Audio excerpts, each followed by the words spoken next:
વર્ષાબેન D Solanki આજે બનાવશું આપણે સાંભારની ખીર। એને માટે આપણે સાંભો લીધો છે, આપણે 2 કલાક પહેલા પલાળીને મૂકી દીધો તો, અને મોરીઓ પણ કહી શકીએ।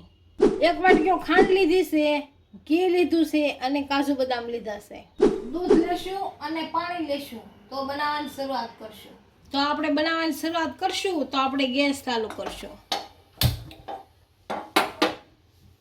આમાં ઘી એડ કરશું થોડું,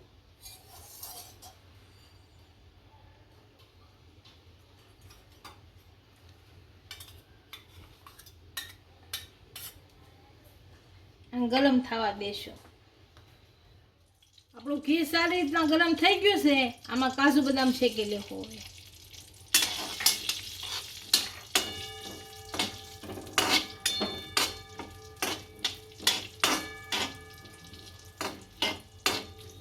આપણા કાજુ બદામ શેકાઈ ગયા છે, આને કાઢી લઈશું।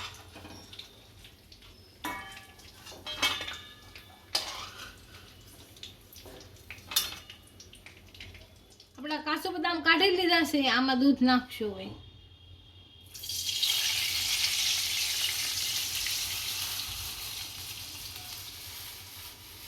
આ દૂધ ઉકળી જાય એટલે મોરીઓ નાખી દઈશું।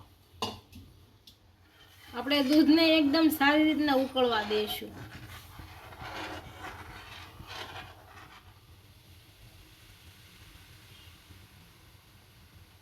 આપણું દૂધ સારી રીતના ઉકળી ગયું છે, આમાં હવે સાંભો નાખી દઈશું।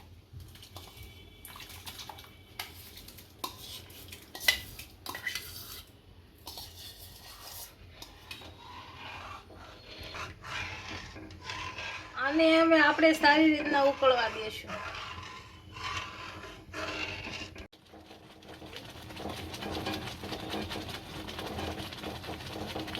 આમાં હવે આપણે ખાંડ નાખશું।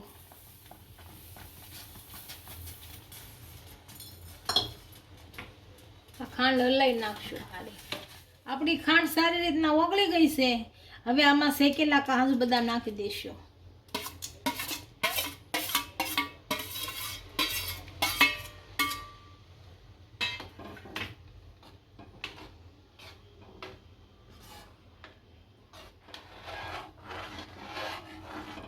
આને આપણે થોડીક વાર ઉકળવા દઈશું।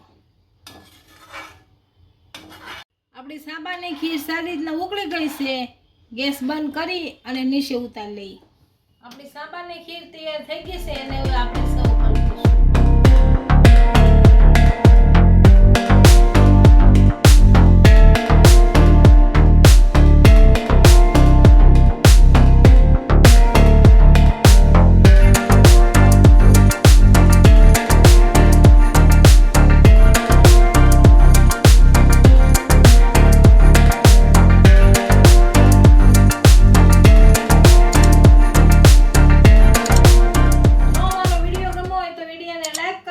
ઇન્સ્ટાગ્રામ અને ફેસબુક પર ફોલો કરી દેજો। મળીએ નવા વિડીયો સાથે।